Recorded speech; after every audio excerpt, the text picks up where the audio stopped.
Alam nyo, kung babasahin po natin ang mga statement mula sa gobyerno, pangkalahatan, Malacanang, Police, DOJ at iba pa, parang meron na silang alam na pwedeng mangyari. Ito po ay sa issue ng controversial na kasong kinakaharap ng mga Duterte sa International Criminal Court. At ang pinaka-controversial ngayon, ang issue ng warrant of arrest. Dahil dyan, kaya ako nababanggit na mukhang meron ng alam, meron ng idea ang gobyerno, although ayaw lang nilang aminin kung meron ba o wala na warrant of arrest. Tingnan ninyo itong paliwanag na ito.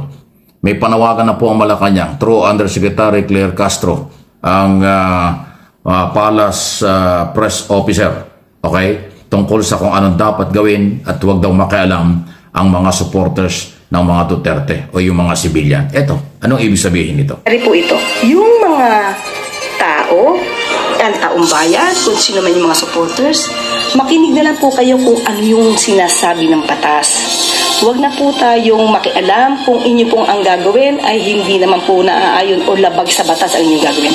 Sumunod sa batas at huwag nang makialam. Ito ang pakiusap ng Malacanang sa mga taga-suporta ni dating Pangulong Rodrigo Duterte. Sakaling may lumabas nga na arrest warrant mula sa International Criminal Court o ICC laban sa dating Pangulo.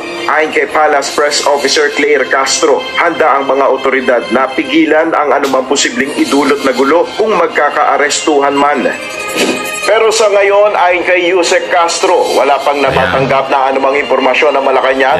Wala pa daw talaga na lumalabas. Thank you Thank you din sa UNTV. Siya isa sa mga Malacanang reporters, isa sa mga news organization na tumututok ko dito sa mga national at international na issue sa UNTV. So, ang sinasabi ngayon ng Malacanang, yung mga civilian supporters, huwag na silang makialam kasi rule of law, batas ang pinapairal kung meron man or pagpapatupad ng warrant of arrest. Pangalawa, ang sinasabi po ng Malacanang ngayon, si Duterte mismo ang ilang beses nang umamin at naghamon in public, sa public hearing sa Senado, public hearing sa Kongreso, na siya hinahamon niya ang ICC na imbestigahan siya, na hinahamon niya ang gobyerno na imbestigahan. Puro lang daw salita ang gobyerno. Yan naman on record sa Quadcom.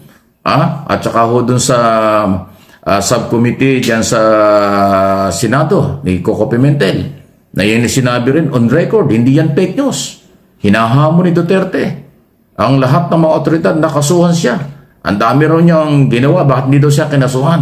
Inamin pa nga niya, marami siyang pinapatay, marami siyang napatay, marami siyang inuutos nung panahon niya. Hindi naman niya i-deny lahat yan At inaako niya ang lahat ng responsibilidad. On record yan. Inaako niya ang lahat ng pananagutan. So, kailangan daw siyang kasuhan. Ang bagal daw ng gobyerno. Yan ang sinasabi niya. So, ngayon, at tinahamon niya, bukas na kung gusto niyo. Sabi niya doon sa hearing, bukas, dumating na yung ICC, investigahan ako. Yan So, ayan yung pinagbabasihan ngayon ng Malacanang Palace. Flashback. Mag-cooperate sa investigation sa ICC. Kaugnay dito. ICC, ma'am, I'm asking the ICC to hurry up, and if possible, they can come here and start the investigation tomorrow. This issue has been left hanging for so many years. Matagal, ma'am, baka mamatay na ako, hindi na nila ako maimbestiga. So I'm asking the ICC through you na pagpunta na sila dito bukas, umpisahan na nila ang investigation. And if I am found guilty, I will go to prison and rot there for all time. A few moments later. For detention and the basis for detention.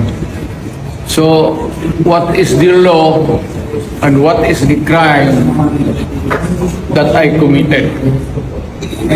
Show to me now the legal basis for my being here. As apparently I was brought here not of my own volition. It's somebody else's. Kung hindi ibang tao, ikaw siguro, because this is your structure. So you have to answer now for the deprivation of liberty. naman po lingid sa kaalaman ng lahat ng mga Pilipino na si Digong mismo ang naghamon nito. Si Digong mismo ang nanawagan sa ICC na bilisan na ito pong pag-iimbestiga at paghuli sa kanya. Diba? Siya ang may gusto nito eh. Siya ang humiling nito. Ngayon, natupad ang kanyang hiling, natupad ang kanyang request, sino ba tayong lahat? Tayong lahat, mapa-pro BBM o mapa-pro Duterte. Sino ba tayo para pigilan ang kagustuhan ni FPRRD? Gusto niya to eh. Ito yung gusto niya. Ngayon, binigay na sa kanya. Diba? Huwag nang kumontra. Siya ang may gusto nito. Hindi ako, hindi ikaw, hindi tayo. Siya mismo. Ng gobyerno ni Pangulong Marcos. Huwag na kayong makaalam mga sibilyan dahil gusto rin naman ni Duterte ito.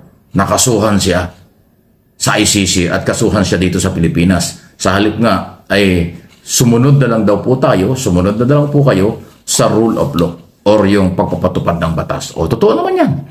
Hindi yan pwedeng i-deny. Kung mag-deny man si Duterte, hindi pwedeng mabura yung record ng public hearing, Senado at Kongreso na alam natin lahat yan. Na nangyari ito nung bago nagpasko yata, kung di ako nagkakamali, yung mga pag-amin niya at paghamon sa gobyerno ni Pangulong Marcos, administrasyon at sa ICC na siya ay panagutin kasi inaako niya, paulit-ulit, inaako niya ang lahat ng pananagutan sa kanyang ginawa. Doon sinasabing crime against humanity at saka yung mga pagreklamo ng mga alleged victim o pamilya na mga naging biktima na ngayon umaabot niya ng 30,000. So, kaya kayong mga maka-Duterte, mga abogado mga kayo, sibilyan, followers niya, vlogger, lahat, intindihin nyo kasi. Kaya sumasagot ang Malacanang sa ganito at kaya pinapaliwanag natin ito, sa inyo rin ang galing. Sa inyong pinaniniwala ang si Duterte, yan sa kanya nang galing ang lahat ng mga isyo, kaya siya pinapanagot. Kung siya ba naman ay nanahimik at walang paghahamon, pagyayabang at pagbabanta at kung ano mga sinabi niya, di wala siyang problema. Pag siya ay nakakaharap sa media at sa mikropono, parang walang katapusan ng mga batikos at paghahamon at pagbabanta ngayon, ang lahat ng yan ay may kaakibat na paglabag sa batas, sinahabol na siya ngayon. So, sino may kasalanan? Kasalanan ba ng gobyerno? Siyempre, 1,000% hindi. Dahil ang trabaho ng gobyerno, ipatupad ang batas. Sino may kasalanan? Bakit nangyayari sa mga Duterte itong isong ito, itong mga problemang ito? Sa kanila. Wala naman talagang kasalanan ang gobyerno ni PBBM sa nangyari na ito ngayon kay Digong. Naging presidente si PBBM 2022 lang naman. Kailan ba sinampahan ng reklamo sa ICC si Digong? 2017. 2022 pa lang naging presidente si PBBM. Si Digong, nung umalis po sa pwesto niya ay 2022. 2021, binuksan po ang investigasyon ng ICC sa WOD ni Digong. So, anong kasalanan ni PBBM dyan? Alam nyo, ito nga ang sabi ni Manong Johnny, Juan Ponce Enrile. Panoorin po ninyo. The current legal problem of former President Rodrigo. Our Duterte is not caused by Philippine laws. His legal problem is caused by laws, enforceable by the International Criminal Court, ICC. It is not correct to blame the Philippine government for the current legal problem of XPRRD. His lawyers should endeavor to secure a copy of the ICC charges against him so that they will know why he was ordered to be arrested by the ICC. Philippine domestic laws have nothing to do with his current legal problem. Diba? Walang kinalaman ang gobyerno natin ngayon. Kasi wala rin namang talagang magagawa kahit si Lenny pa ang presidente, kahit si Vic Soto pa ang presidente, kahit si Manny Pacquiao pa ang presidente, o si Yorme Isko Moreno pa ang presidente, o kahit si Alden Richards pa ang presidente natin ngayon, kahit si Coco Martin. Walang magagawa. Dahil kahit ipagpilitan natin na hindi na tayo under the jurisdiction of ICC, we are kasapi tayo sa Interpol. Tayo po ay kasapi sa Interpol. Nagagamit natin ang Interpol sa paghuli ng mga puganteng Pilipino sa mga bansa na kasapi ang Interpol. Tinutulungan tayo ng Interpol. So ngayon, ang Interpol ang kailangan ng tulong natin. Kailangan nating ibigay ang tulong natin, makipagtulungan sa Interpol kahit na sa ayaw at sa gusto natin. Dahil kapag hindi tayo tumulong sa Interpol, hindi na rin tayo tutulungan ng Interpol kapag meron pong mga puganteng Pilipino na nagpunta sa ibang bansa at doon nagtago at hindi na yan huhulihin ng Interpol. Hindi na tayo tutulungan. Ito nga sabi ni BBM mo. Pang-apat po na tanong, Mr. President, sinasabi po nila na ito ay political persecution lamang at may kaugnayan din daw sa 2028 elections. Okay, well, I'm sure sasabihin nila yan. But this case started in 2017 when we were still members of the ICC. And it was during the time of former President Duterte. So I don't see how that can be political persecution on my part, because it was initiated before I even came into the picture. So that would seem. But once again, we have to recognize that, you know, of course, it's natural for people to put lalagyan ng politika, kulay ng politika. Pero sinundan lang natin yung ICC, yung Interpol. Wala tayong, hindi natin kinakausap yung ICC. Marami silang hinihingi sa atin ng mga dokumento, wala kaming binigay. Yun lamang, hindi natin mahindian ang Interpol. Pag sinabi sa atin, tulungan nyo kami, kailangan namin kunin itong taong ito. Dahil, kung maalala ninyo, lahat ng mga tumakas dito sa Pilipinas, kagaya ni Alice Go, kagaya ni Arnie Tevez, kung sino-sino pa, pati naman yung mga human trafficking sa Myanmar, pati sa mga nadadamay. Sinong tumulong sa atin para makita natin yung mga ating kababayan na inaapi at ginagamit sa masamang paraan? Ang Interpol. Kaya naman, dapat naman tayo, pagka sinabi sa atin, tulungan nyo kami sa ganito, tumulong kayo. Kaya naman, ganun ang ginawa natin. Nababakas ko ang kalungkutan dito ni PBBM sa kanyang press con na ito, kasama si Sir J. Ruiz at si Remulla na DILG Secretary. Ramdam ko yung kalungkutan niya eh. Kumbaga parang no choice eh. Wala akong magagawa eh. Diba parang hindi ako nakipagtulungan sa ICC. Kita nyo kahit anong dokumento hindi binigay ng ating gobyerno. Pero pag pumasok ang Interpol dito sa atin, kailangan nating makipagtulungan dahil tinutulungan tayo ng Interpol. Si Sara Duterte, hindi may paliwanag ang tama yung kanyang ginastos na pera sa DepEd at saka Office of the Vice President. Tapos yung pagbabanta niya sa buhay ng Pangulo, First Lady at saka Speaker of the House, sa kanya nang galing yan. On record din, sabi ng NBI, kaya nga meron siyang kasong inciting to sedition, grave threat, before Department of Justice. Si Duterte, kinasuhan din ng sedition case. Inciting to sedition ng PNP naman under Director ng CIDG General Torre. Ayan po yun eh. Gumagalaw po yung rule of law, yung mga batas under rule of law ng policy ng gobyerno. Higit sa lahat, sabi nga ni General Torre, bagong Pilipinas. Kahit sino. Pag may lumabag sa batas ay dapat kasuhan at papanagutin. Hindi natin pwedeng ibaliwala. Ayan. Okay? Ngayon, kung patuloy po kayong magtatakip-takipan, magbibingi-bingihan, ipagtatanggol nyo ang kasalanan ng mga Duterte, di kayo nai-stress. Ang mga Pilipinong matitino at ang channel na ito at ang aking mga followers, viewers, subscriber ng Mike Abe Opinions at MA Pinoy TV, hindi nai-stress kasi ipinapaliwanag ko. Hopefully nagkakaintindihan tayo. Ipinapaliwanag ko saan ang galing ang problema at ano na ngayon ang problema. So ang gobyerno, pangkalahatan, walang kasalanan. Ang ginagawa ng gobyerno, ipatupad lang ang batas para mabigyan ng hustisya. At hindi naman pwedeng maghari-harian kahit na sino.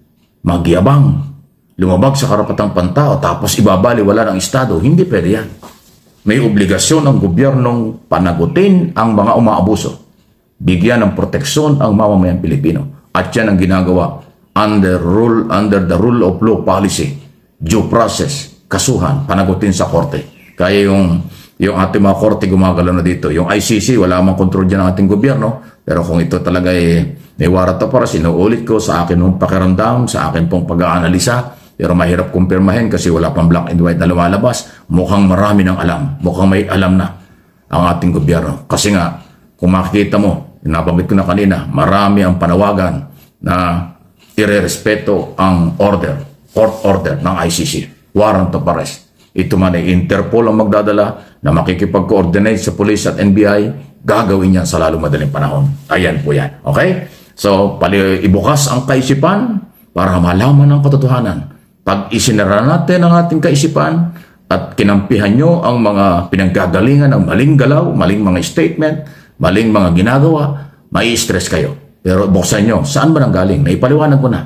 Please like and share ng video at nang naiintindihan ng maraming Pilipino sa buong mundo.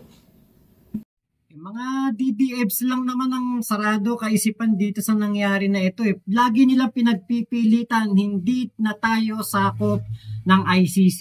Wala nang jurisdiction sa atin ang ICC. Totoo yun. Wala nang jurisdiction sa atin ang ICC. Matagal na tayong umalis dyan. Since 2019, nagkaroon ng visa ang ICC. Hindi na tayo member niyan. Totoo yun. Pero wag niyong kalimutan, 2017 sinampahan demanda, tayo po ay member pa ng ICC. Actually, nasayang nga po ang 10 taon natin na paghihirap na maratify tayo as member of ICC. Tapos nung si Digong na ang presidente, umalis. Bakit? Kasi nga po, ito rin ang kanyang kinakatakutan. Dumating ang araw na siya mismo ang dadamputin ng ICC. Umalis tayo. Totoo yan. Wala na. Hindi na tayo miyembro. Nagsampa si Trillanes 2017. Nagumpisa ang investigasyon 2021. 2025 na ngayon. Ngayon pa lang lumabas ang warrant of arrest ni Digong. 8 years ang lumipas. Tapos sasabihin nung si Torion, minadali daw, nagmabilis daw ang ating gobyerno para mahuli daw si Digong. 8 years ang lumipas, saka palang nahuli si Digong. Anong minadali doon? Diba alam niyo, napakarami pong fake news na pinalabas ang mga kampo ng Duterte kahapon dahil hilong-talilong sila. Hilong-talilong sila sa mga nangyayari dahil hindi nila ito ini-expect. Hindi nila ito gusto. Nararamdaman natin ang kanilang emosyonal. Tayo man ang lumagay sa kanilang mga paa. Tayo man ang mahulihan ng leader, ng anito, ng Panginoon na sinusuportahan, na halos dilaan na nilang tumbong, halikan nila ang paa. Tapos biglang hinuli ng ICC. Baka ganun din ako. Baka mapraning din ako. Baka masira din ang aking kumbaga yung mawala ako sa focus. Yung masira ang diskarte ko sa mga sasabihin ko. Katulad ni Inday Sara Duterte, kinidnap daw ang kanyang ama. Sabi ni Baste Duterte, kinidnap daw si FPRRD. Sabi ni Kitty Duterte, sinakay daw ang kanyang ama sa eroplano na hindi niya alam kung saan ito dadalhin. Samantalang ako na mismo, na nandito lamang sa bahay ko, malayo ako, medyo malapit ako sa Villamor Air Base. Cavite lang naman ako. Alam ko kung saan dadalhin si Digong eh. Yun ang pinakapunto. At walang pagkidnap na nangyari. Kasi kung merong pagkidnap na nangyari, di dapat mismo si General Torre ay hindi pinayagan na sumakay si Digong doon sa eroplano na yun. Naman si General Torre, ito ay laging nakabase sa batas. Puro rule of law ang pinapairal nito. Hindi to kikilos nang hindi dahil sa batas, nang hindi dahil sa rule of law. So nasa ng pagkidnap doon? Alam nating lahat na may warrant of arrest. 15 pages ang warrant of arrest na inilabas laban kay Digong. Salamat nga pala kay Kuya Ivan, yung binigay sa atin ng kopya ng warrant of arrest. 15 pages yan. Kaya hindi totoo yun na walang warrant of arrest, walang pinakitang sulat, hindi totoo na illegal detention. Diba? Pwede nilang sabihin ng lahat. Pwede nilang ibato ang lahat sa ating gobyerno. Pero still, lalabas ang katotohanan. Lalabas. Lalabas po ang tunay na mga nangyayari, katotohanan, realidad. Na si Digong ay 8 taon itong hinintay. 8 taon niya itong hinihiling. Doon mismo sa Quadcom, pinapakiusap niya kay congressman na sana daw po bilisan na ng ICC. Eto na. Kumilos ang ICC. Inilabas ang warrant of arrest. Pinadaan sa Interpol na hindi tayo makakatanggi. Natupad ang kahilingan ni Digong.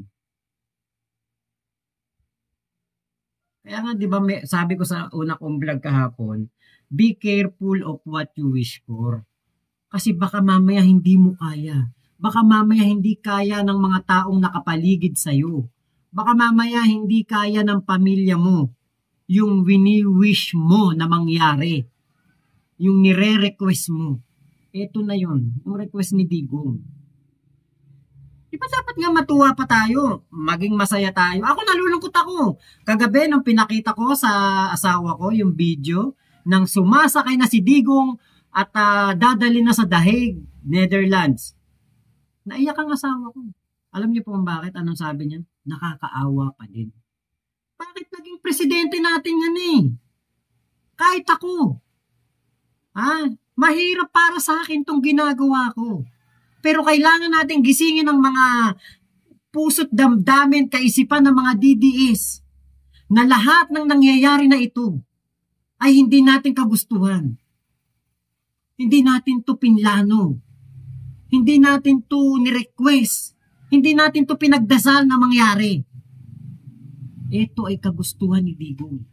Ang nangyayari na ito ay dahil sa mga kagagawan din ni Digong. Kung hindi siya naging mayabang, hambugero, mapaghamon, mapagmalaki, at mapangmaliit. Lalong-lalo na ang kanyang mga anak, lalong-lalo na ang kanyang mga supporter, ang kanyang mga vloggers. Kung hindi ito